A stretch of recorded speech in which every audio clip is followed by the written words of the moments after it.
First Corinthians chapter 7. Now, concerning the matters about which you wrote, it is good for a man not to have sexual relations with a woman, but because of the temptation to sexual immorality, each man should have his own wife, and each woman her own husband. The husband should give to his wife her conjugal rights, and likewise the wife to her husband. For the wife does not have authority over her own body, but the husband does. Likewise, the husband does not have authority over his own body, but the wife does. Do not deprive one another, except perhaps by agreement for a limited time, that you may devote yourselves to prayer, but then come together again, so that Satan may not tempt you because of your lack of self control. Now, as a concession, not a command, I say this: I wish that all were as I myself am, but each has his own gift from God, one of one kind and one of another. To the unmarried and the widows, I say that it is good for them to remain single as I am. But if they cannot exercise self control, they should marry, for it is better to marry than to burn with passion. To the married I give this charge, not I, but the Lord. The wife should not separate from her husband, but if she does, she should remain unmarried, or else be reconciled to her husband.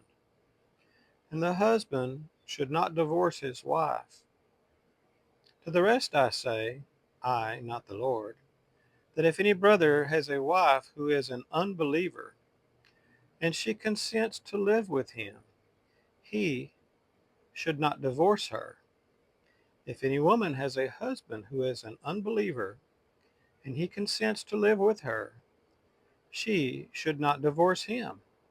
For the unbelieving husband is made holy because of his wife, and the unbelieving wife is made holy because of her husband. Otherwise, your children would be unclean, but as it is, they are holy. But if the unbelieving partner separates, let it be so. In such cases, the brother or sister is not enslaved. God has called you to peace. For how do you know, wife, whether you will save your husband? Or how do you know, husband, whether you will save your wife? Only let each person lead the life that the Lord has assigned to him, and to which God has called him. This is my rule in all the churches. Was anyone at the time of his call already circumcised? Let him not seek to remove the marks of the circumcision. Was anyone at the time of his call uncircumcised? Let him not seek circumcision, for neither circumcision counts for anything nor uncircumcision, but keeping the commandments of God. Each one should remain in the condition in which he was called. Were you a bondservant when called? Do not be concerned about it. But if you can gain your freedom, avail yourself of the opportunity. For he who was called in the Lord as a bondservant is a freedman of the Lord. Likewise, he who was free when called is a bondservant of Christ. You were bought with a price. Do not become bondservants of men. So, brothers, in whatever condition each was called, there let him remain with God. Now concerning the betrothed, I have no command from the Lord, but I give my judgment as one who, by the Lord's mercy, is trustworthy. I think that in view of the present distress, it is good for a person to remain as he is. Are you bound to a wife? Do not seek to be free. Are you free from a wife? Do not seek a wife.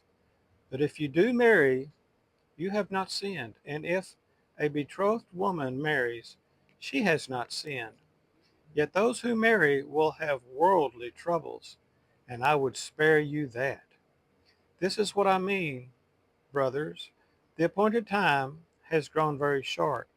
From now on, let those who have wives live as though they had none, and those who mourn as though they were not mourning, and those who rejoice as though they were not rejoicing, and those who buy as though they had no goods, and those who deal with the world as though they had no dealings with it.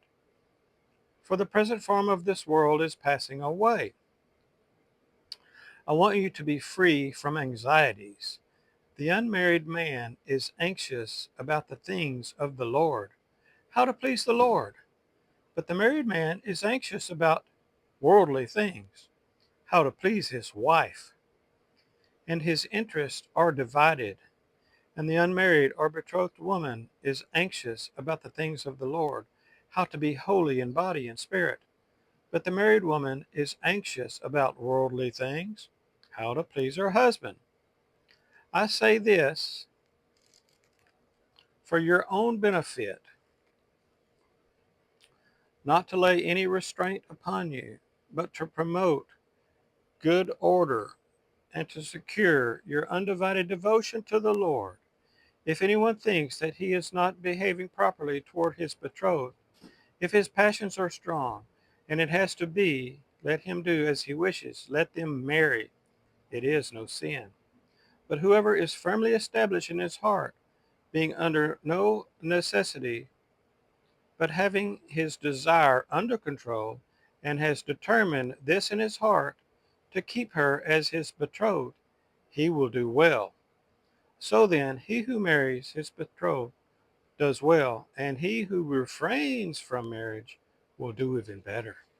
A wife is bound to her husband as long as he lives. But if her husband dies, she is free to be married to whom she wishes, only in the Lord. Yet in my judgment, she is happier if she remains as she is. And I think that I too have the Spirit of God.